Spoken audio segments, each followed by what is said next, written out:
ಮೈಸೂರು ನಗರ ಕಾಂಗ್ರೆಸ್ ಸಮಿತಿಯ ವತಿಯಿಂದ ಇವತ್ತು ಏರ್ಪಾಡಾಗಿರುವಂತ ಈ ಬೃಹತ್ ಸೇರ್ಪಡೆ ಸಮಾರಂಭದ ಉದ್ಘಾಟನೆಯನ್ನು ಮಾಡಿರ್ತಕ್ಕಂಥ ಕರ್ನಾಟಕ ರಾಜ್ಯದ ಜನಪ್ರಿಯ ಮುಖ್ಯಮಂತ್ರಿಗಳು, ನಮಗೆಲ್ಲರಿಗೂ ಮೆಚ್ಚಿನ ನಾಯಕರಾಗಿರ್ತಕ್ಕಂಥ ಸನ್ಮಾನ್ಯ ಶ್ರೀ ಸಿದ್ದರಾಮಯ್ಯನವರೇ, ರಾಜ್ಯ ಸರ್ಕಾರದ ಮತ್ತೊಬ್ಬರು ಸಚಿವರು, ಚಾಮರಾಜನಗರ ಜಿಲ್ಲಾ ಉಸ್ತುವಾರಿ ಸಚಿವರಾದಂಥ ಆತ್ಮೀಯರಾದಂಥ ವೆಂಕಟೇಶ್ ಅವರೇ, ವೇದಿಕೆ ಮೇಲೆ ನೂತನವಾಗಿ ಕರ್ನಾಟಕ ಪ್ರದೇಶ ಕಾಂಗ್ರೆಸ್ ಸಮಿತಿಯ ಕಾರ್ಯಾಧ್ಯಕ್ಷರಾಗಿ ನೇಮಕ ಆಗಿರ್ತಕ್ಕಂಥ ಮೈಸೂರು ನಗರದ ಹಿರಿಯ ಜನಪ್ರಿಯ ಶಾಸಕರಾದಂಥ ಆತ್ಮೀಯರಾದಂಥ ತನ್ವೀರ್ ಸೇಠ್ರವರೇ, ಶಾಸಕ ಮಿತ್ರರಾದಂಥ ಗಣೇಶ್ ಪ್ರಸಾದ್ ರವರೇ, ಅನಿಲ್ ಚಿಕ್ಕಮಾದು ಅವರೇ, ಹಾಗೂ ವೇದಿಕೆ ಮೇಲೆ ಆದಂಥ ಉಪಸ್ಥಿತ ಹರೀಶ್ ಗೌಡ್ರೆ ಮತ್ತು ನಮ್ಮ ಮಾಜಿ ಶಾಸಕರಾದಂಥ ಡಾಕ್ಟರ್ ಯತೀಂದ್ರರವರೇ, ಹಾಗೂ ವೇದಿಕೆ ಮೇಲೆ ಆಸೀನರಾಗಿರ್ತಕ್ಕಂಥ ಎಲ್ಲ ಗಣ್ಯರೇ, ಮೈಸೂರು ನಗರ ಜಿಲ್ಲಾ ಕಾಂಗ್ರೆಸ್ ಸಮಿತಿಯ ಅಧ್ಯಕ್ಷ ಆದಂಥ ನಮ್ಮ ಮೂರ್ತಿ ಅವರೇ, ಗ್ರಾಮೀಣ ಅಧ್ಯಕ್ಷರಾದಂಥ ವಿಜಯ್ ಕುಮಾರ್ ಅವರೇ, ಹಾಗೂ ಎಲ್ಲ ಪದಾಧಿಕಾರಿಗಳೇ, ಎಲ್ಲ ಮುಂಚೂಣಿ ಘಟಕದ ಅಧ್ಯಕ್ಷರುಗಳೇ, ಎಲ್ಲ ಆತ್ಮೀಯ ಸಹೋದರ ಸಹೋದರಿಯರೇ, ಮಾಧ್ಯಮದ ಮಿತ್ರರೇ, ಇವತ್ತು ಅತ್ಯಂತ ವಿಶೇಷವಾದಂಥ ಸಮಾರಂಭ ಅಂತ ಹೇಳಿದ್ರೆ ತಪ್ಪಾಗಲಾರದು. ಭಾರತೀಯ ಜನತಾ ಪಕ್ಷವನ್ನ ತೊರೆದು ಇವತ್ತು ಅಲ್ಲಿಯ ಒಬ್ಬ ಅತ್ಯಂತ ಜನಪ್ರಿಯ ಹಾಗೂ ಜನರ ಜೊತೆ ಕಾಳಜಿ ಇಟ್ಕೊಂಡು ಕೆಲಸ ಮಾಡಿರ್ತಕ್ಕಂಥ ಒಬ್ಬ ರಾಜಕಾರಣಿ, ಒಬ್ಬ ರಾಜಕೀಯ ಧುರೀಣ ಅಂತ ಹೇಳಿದ್ರೆ ತಪ್ಪಾಗಲಾರದು. ನಮ್ಮ HV ರಾಜೀವ್ ಅವರು ಇವತ್ತು ಕಾಂಗ್ರೆಸ್ ಪಕ್ಷಕ್ಕೆ ಸೇರ್ಪಡೆ ಆಗ್ತಾ ಇರ್ತಕ್ಕಂಥದ್ದು ನಿಜವಾಗ್ಲೂ ಅತ್ಯಂತ ಸಂತಸದ ವಿಚಾರ ಅಂತ ಹೇಳಕ್ಕೆ ಬಯಸ್ತಾ ಇದ್ದೀನಿ. ಅವರು ಮತ್ತು ಅವ್ರ ಜೊತೆಯಲ್ಲಿ ಹಲವಾರು ಬೆಂಬಲಿಗರು ಮತ್ತು ಅನೇಕ ಬೇರೆ ಬೇರೆ ತಾಲೂಕುಗಳಿಂದ ಬಂದಿರತಕ್ಕಂಥ ಅನೇಕ ಮುಂಚೂಣಿ ನಾಯಕರುಗಳು ಇವತ್ತು ಕಾಂಗ್ರೆಸ್ ಪಕ್ಷಕ್ಕೆ ಸೇರ್ಪಡೆ ಆಗ್ತಾ ಇರ್ತಕ್ಕಂಥದ್ದು ನಿಜವಾಗ್ಲೂ ಅತ್ಯಂತ ಒಂದು ಒಳ್ಳೆಯ ಸುದ್ದಿ ಅಂತ ಹೇಳಿದ್ರೆ ತಪ್ಪಾಗ್ಲಾರ್ದು. ಇದು ನಾವು ಲೋಕಸಭಾ ಚುನಾವಣೆ ಮಧ್ಯದಲ್ಲಿ ಇದ್ದೇವೆ. ನಮ್ಮ ಅಭ್ಯರ್ಥಿ ಲಕ್ಷ್ಮಣ್ ಅವರನ್ನು ನಾವು ಕಾಂಗ್ರೆಸ್ ಪಕ್ಷ ನಮ್ಮ ಅಭ್ಯರ್ಥಿಯಾಗಿ ಈಗಾಗಲೇ ಘೋಷಣೆ ಮಾಡಾಗಿದೆ. ನನ್ಗನ್ಸುತ್ತೆ ಇವತ್ತು ಈ ಒಂದು ಕಾರ್ಯಕ್ರಮದ ಮುಖಾಂತರ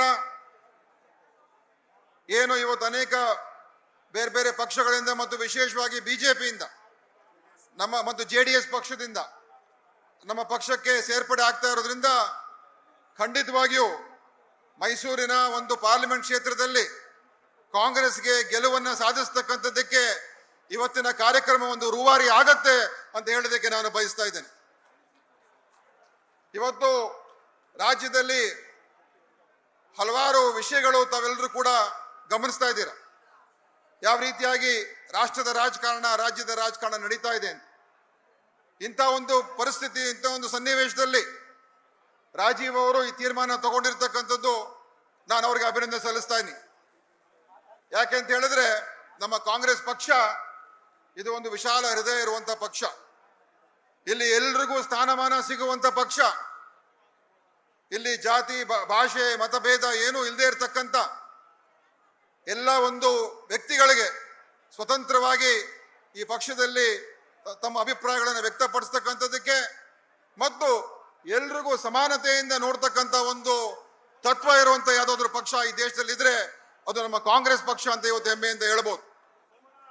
ಅವರ ಹಿಂದೆ ಇರತಕ್ಕಂಥ ಒಂದು ಪಕ್ಷ ಬಿಜೆಪಿ, ಅದರ ಸಿದ್ಧಾಂತ, ಅದರ ತತ್ವ ನಮಗೂ ಅದಕ್ಕೂ ಬಹಳಷ್ಟು ವ್ಯತ್ಯಾಸ ಇದೆ.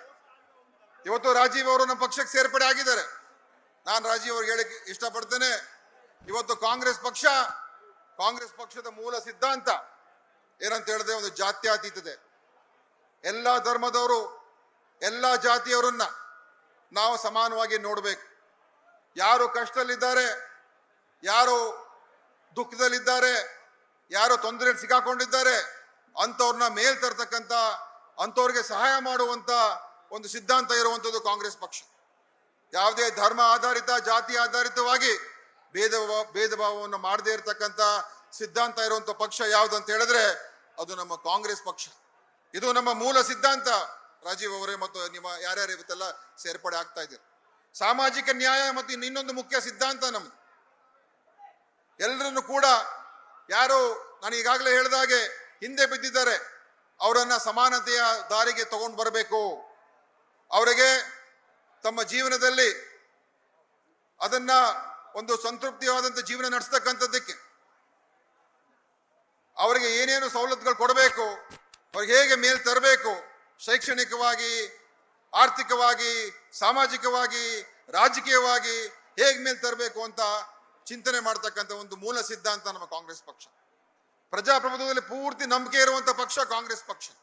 ಜಾತ್ಯತೀತ ಸಿದ್ಧಾಂತ, ಸಾಮಾಜಿಕ ನ್ಯಾಯ, ಪ್ರಜಾಪ್ರಭುತ್ವ ವ್ಯವಸ್ಥೆ ಇದೆಲ್ಲ ಕೂಡ ನಾವು ಈ ಕಾಂಗ್ರೆಸ್ ಪಕ್ಷ ಸ್ವತಂತ್ರ ಸಂಗ್ರಾಮದಿಂದ ಹಿಡಿದು ಸ್ವತಂತ್ರ ನಂತರ ದೇಶ ಕಟ್ಟಿರ್ತಕ್ಕಂಥ ಎಲ್ಲ ಸಂದರ್ಭದಲ್ಲೂ ಕೂಡ ಅದನ್ನ ಕಾಪಾಡ್ಕೊಂಡು ಬಂದಿರತಕ್ಕಂಥ, ಅದನ್ನ ಎತ್ತಿ ಹಿಡಿದಿರ್ತಕ್ಕಂಥ ಒಂದು ಸಿದ್ಧಾಂತ ನಮ್ಮ ಕಾಂಗ್ರೆಸ್ ಪಕ್ಷ.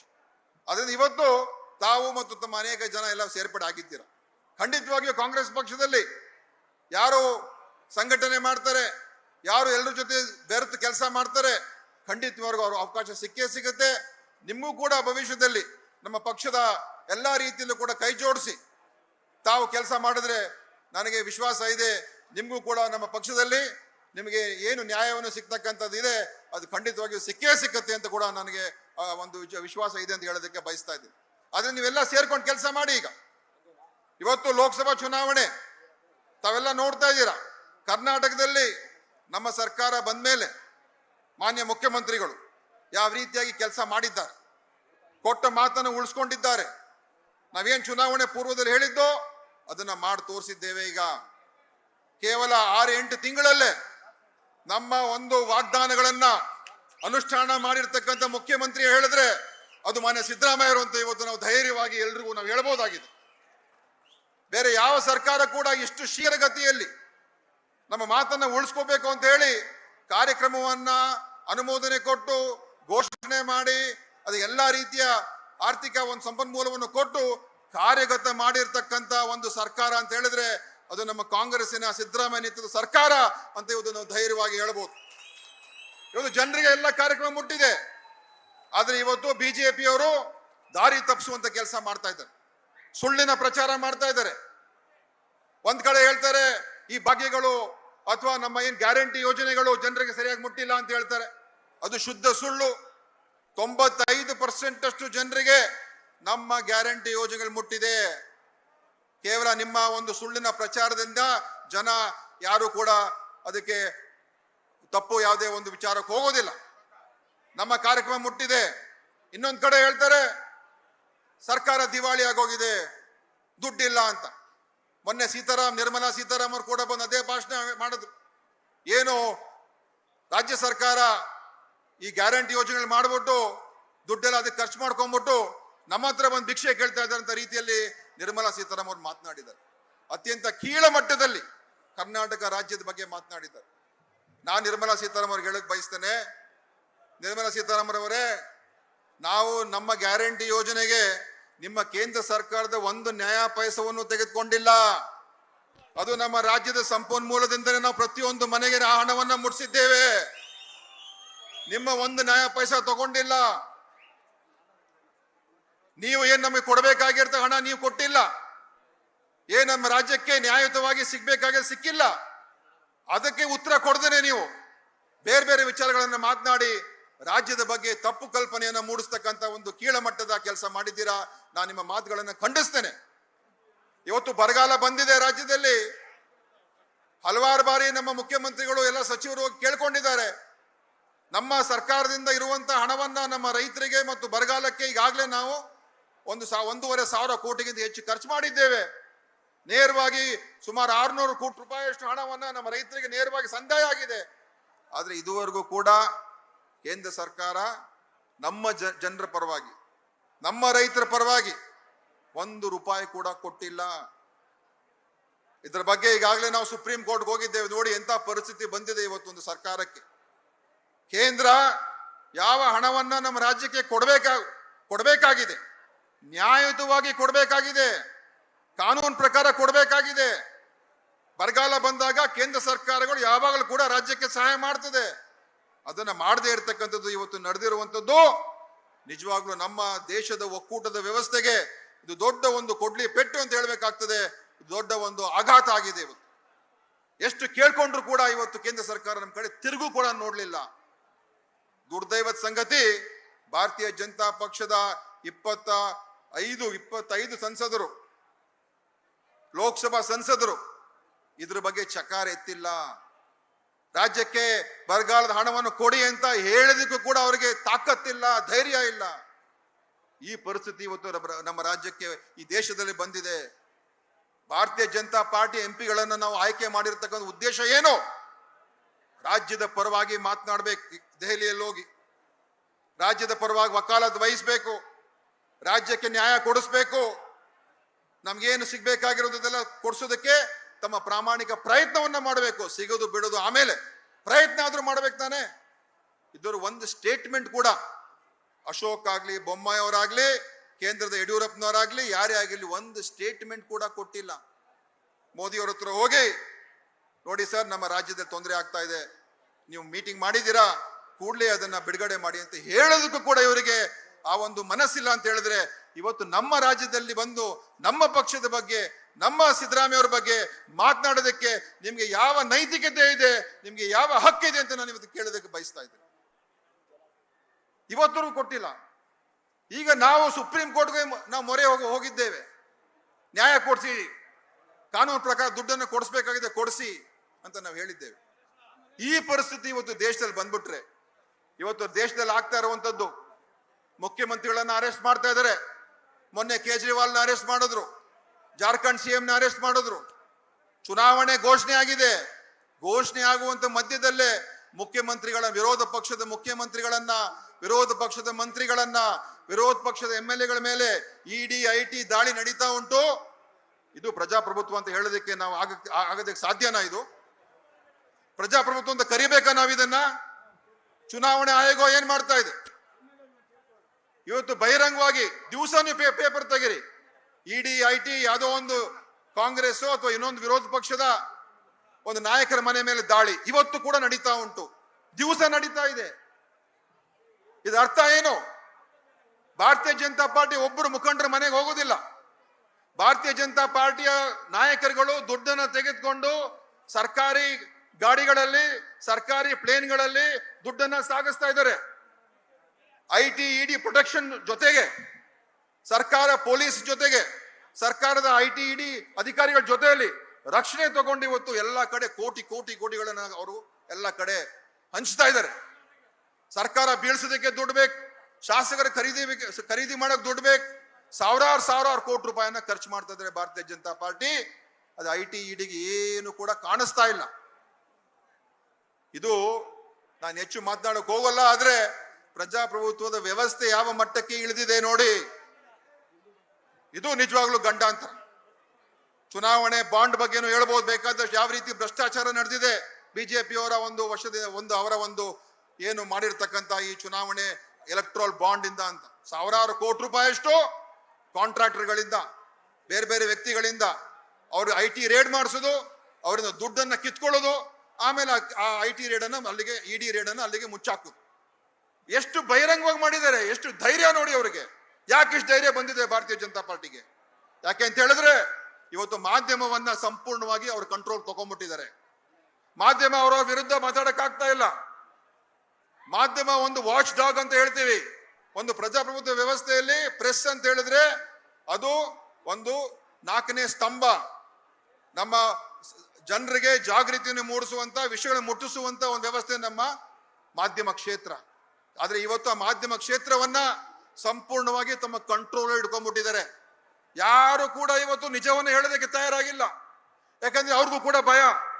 ಮಾಧ್ಯಮದಲ್ಲಿ, ಟಿವಿಗಳಲ್ಲಿ ಬಿಜೆಪಿ ಬಗ್ಗೆ ನಿಜವಾದಂತ ವಿಷಯಗಳು ಹೇಳ್ಬಿಟ್ರೆ ನಾಳೆ ನಮ್ಮ ಬುಡಕೆಯಲ್ಲಿ ಬರ್ತಾರೆ, ನಮ್ಮ ಕಂಪನಿಗಳಲ್ಲಿ ಮುಚ್ಚಾಕ್ತಾರೆ ಅಂತ ಭಯನ ಸೃಷ್ಟಿ ಮಾಡ್ಬಿಟ್ಟಿದ್ದಾರೆ. ಸೊ ಭಯದ ವಾತಾವರಣ. ಯಾರೇ ಅವ್ರ ವಿರುದ್ಧ ಮಾತಾಡಿದ್ರೆ ಅದು ಯಾವುದೇ ಒಂದು ನಾಗರಿಕ ಹಿತರಕ್ಷಣಾ ಸಮಿತಿ ಇರ್ಬೋದು, ಪತ್ರಕರ್ತನಿರ್ಬೋದು, ಉದ್ದಿಮೆಗಾರ ಇರ್ಬೋದು, ಯಾರೇ ಇರ್ಬೋದು, ಇಂಥ ವ್ಯವಸ್ಥೆ ಇವತ್ತು ದೇಶದಲ್ಲಿ ಬಂದಿರತಕ್ಕಂಥದ್ದು. ಈ ಲೋಕಸಭಾ ಚುನಾವಣೆ ಬಹುಶಃ ನನಗೆ ಅನ್ಸುತ್ತೆ ದೇಶ ಸ್ವತಂತ್ರ ಬಂದ ನಂತರ ಅತ್ಯಂತ ಒಂದು ಗಂಭೀರವಾದಂತ ಮತ್ತು ಬಹಳಷ್ಟು ಮುಖ್ಯವಾಗಿರುವಂತಹ ಒಂದು ಚುನಾವಣೆ. ದೇಶದ ಭವಿಷ್ಯ ಯಾವ ದಿಕ್ಕಿನಲ್ಲಿ ಈ ದೇಶ ಹೋಗುತ್ತೆ, ನಾಳೆ ಈ ದೇಶದಲ್ಲಿ ಪ್ರಜಾಪ್ರಭುತ್ವ ಇರುತ್ತೋ ಇಲ್ವೋ ಅಂತ ನಿರ್ಣಯ ಮಾಡತಕ್ಕಂತ ಒಂದು ಲೋಕಸಭಾ ಚುನಾವಣೆ ಅಂತ ಹೇಳಿದ್ರೆ ಅದು ಇವತ್ತು ಬಂದಿರತಕ್ಕಂತ ಲೋಕಸಭಾ ಚುನಾವಣೆ. ನಮ್ಮ ಜನರು ಆಲೋಚನೆ ಮಾಡಬೇಕು. ಧರ್ಮ ಜಾತಿ ಎಲ್ಲ ಹೆಸರು ಪ್ರಚೋದನೆ ನಡೀತಾ ಉಂಟು, ಹಿಂದೂ ಹೆಸರಿನಲ್ಲಿ ರಾಜಕಾರಣ ನಡೀತಾ ಉಂಟು. ಇದೆಲ್ಲ ಕೂಡ ದೇಶಕ್ಕೆ ಒಳ್ಳೇದಲ್ಲ. ಇದ್ರ ಬಗ್ಗೆ ನಮ್ಮ ಜನ ಆಲೋಚನೆ ಮಾಡಬೇಕು ಅಂತ ಹೇಳಿ ಇವತ್ತು ಕಾಂಗ್ರೆಸ್ ಪಕ್ಷಕ್ಕೆ ರಾಜ್ಯದಲ್ಲಿ ಇವತ್ತು ಒಳ್ಳೆ ಸರ್ಕಾರ ಕೊಟ್ಟಿದ್ದೇವೆ. ನಮ್ಮ ಎಂಪಿ ಕ್ಯಾಂಡಿಡೇಟ್ ಆದಂತ ಲಕ್ಷ್ಮಣ್ಣವರು ಒಬ್ಬರ ಪ್ರಾಮಾಣಿಕ ಹಾಗೂ ದಕ್ಷ ಮತ್ತು ಧ್ವನಿ ಎತ್ತುವಂತ ನಾಯಕ. ಅವರು ನಾಳೆ ಪಾರ್ಲಿಮೆಂಟ್ ಸದಸ್ಯರಾಗಿ ದೆಹಲಿಗೆ ಹೋದ್ರೆ ಕರ್ನಾಟಕದ ಪರವಾಗಿ ಮಾತನಾಡ್ತಕ್ಕಂತ ಎಲ್ಲ ಅರ್ಹತೆ ಇರುವಂತ ವ್ಯಕ್ತಿ ಅಂತ ಹೇಳಿ ಲಕ್ಷ್ಮಣ್ಣವರು. ಅಂತವ್ರನ್ನ ಆಯ್ಕೆ ಮಾಡಿ ಕಳ್ಸೋಣ. ಕೇವಲ ಪ್ರಚೋದನೆ ಮಾಡಿಕೊಂಡು ಗಲಾಟೆ ಎಬ್ಬಿಸ್ಕೊಂಡು ಬೆಂಕಿ ಹಚ್ಚುವ ಕೆಲಸ ಮಾಡಿಕೊಂಡು ಆ ರಾಜಕಾರಣ ಬೇಕಾಗಿಲ್ಲ ನಮ್ಗೆ. ನಮ್ಮ ಬದುಕಿನ ವಿಚಾರಕ್ಕೆ ಸ್ಪಂದನೆ ಆಗುವಂಥದ್ದು, ದೇಶದ ವ್ಯವಸ್ಥೆಗಳ ಬಗ್ಗೆ ಅದ್ರ ಬಗ್ಗೆ ಯೋಚನೆ ಮಾಡಿ ದೇಶವನ್ನು ಉಳಿಸ್ತಕ್ಕಂಥ ಒಂದು ಕೆಲಸ ಮಾಡ್ತಕ್ಕಂಥ ಚುನಾಯಿತ ಪ್ರತಿನಿಧಿಗಳು ಇವತ್ತು ನಮಗೆ ಬೇಕಾಗಿದೆ. ಇವತ್ತು ಸಿದ್ದರಾಮಯ್ಯವರ ನೇತೃತ್ವ ಬಹುಶಃ ಇಡೀ ದೇಶದಲ್ಲೇ ಯಾರಾದ್ರೂ ಅತ್ಯಂತ ಬಲಿಷ್ಠವಾಗಿ ಮೋದಿ ಅವ್ರನ್ನ ಎದುರಿಸ್ತಾ ಇರ್ತಕ್ಕಂಥ ನಾಯಕ ಅಂತ ಹೇಳಿದ್ರೆ ನಮ್ಮ ರಾಜ್ಯದ ಮುಖ್ಯಮಂತ್ರಿ ಆದಂತ ಸನ್ಮಾನ್ಯ ಸಿದ್ದರಾಮಯ್ಯನವರು ಅಂತ ಹೇಳೋದಕ್ಕೆ ಬಯಸ್ತೇನೆ. ಅವರ ಕೈಯನ್ನ ಇನ್ನೂ ಹೆಚ್ಚು ಬಲಪಡಿಸಬೇಕು. ಈ ವಿಚಿತ್ರಕಾರಿ ಶಕ್ತಿಗಳ ವಿರುದ್ಧ ಹೋರಾಟ ಮಾಡಬೇಕಾದ್ರೆ ನಾಳೆ 28 ಕ್ಷೇತ್ರದಲ್ಲೂ ಕೂಡ ಕಾಂಗ್ರೆಸ್ ಅನ್ನ ಗೆಲ್ಲಿಸಿ ದೆಹಲಿಗೆ ಕಳಿಸಿದ್ರೆ ಇಡೀ ದೇಶದಲ್ಲಿ ಒಂದು ಸಂದೇಶ ಹೋಗುತ್ತೆ ಅಂತ ಹೇಳೋದಕ್ಕೆ ಬಯಸ್ತಾ ಇದ್ದೀನಿ. ಸೊ ಇದನ್ನೆಲ್ಲ ನಾವೆಲ್ಲ ಸೇರಿ ಮಾಡೋಣ ಅಂತ ಸಂದರ್ಭದಲ್ಲಿ ಹೇಳಿ, ನಮ್ಮ ರಾಜೀವ್ ಅವರು ಬಂದಿದ್ದಾರೆ, ಅವರಿಗೆ ಅಭಿನಂದನೆ, ಅವರಿಗೆ ಸ್ವಾಗತ. ಮುಂದೆ ಅವರು ಇನ್ನು ಹೆಚ್ಚಿನ ಅವರು ಮತ್ತು ಅವ್ರ ಬೆಂಬಲಿಗರಿಗೆ ಇನ್ನು ಹೆಚ್ಚಿನ ರೀತಿಯಾಗಿ ತಾವು ಕ್ರಿಯಾಶೀಲರಾಗಿ ಎಲ್ಲ ಕೆಲಸ ಮಾಡಿ ನಾವೆಲ್ಲ ನಿಮ್ ಜೊತೆಲಿ ಇರ್ತೀವಿ. ಕಾಂಗ್ರೆಸ್ ದೊಡ್ಡ ಕುಟುಂಬ, ಈ ಕುಟುಂಬದಲ್ಲಿ ತಾವು ಸೇರಿರೋದು ನಮ್ಗೆಲ್ರಿಗೂ ಕೂಡ ಮತ್ತೊಮ್ಮೆ ಬಹಳ ಸಂತೋಷ ಆಗಿದೆ ಅಂತ ಹೇಳಿ, ನಿಮಗೆ ಒಳ್ಳೆಯ ಭವಿಷ್ಯದಲ್ಲಿ ಇನ್ನೂ ಹೆಚ್ಚು ಒಳ್ಳೇದಾಗ್ಲಿ ಅಂತ ಕೂಡ ನಾನು ಹಾರೈಸಿ ತಮ್ಗೆಲ್ರೂ ಕೂಡ ವಂದಿಸಿ ಮಾತನ್ನು ಮುಗಿಸ್ತೇನೆ. ಜೈ ಹಿಂದ್, ಜೈ ಕರ್ನಾಟಕ, ಜೈ ಕಾಂಗ್ರೆಸ್. ನ್ಯೂಸ್ ಫಸ್ಟ್ ನಿರ್ಭೀತಿಯಿಂದ ನಿಮ್ಮ ಪರವಾಗಿ.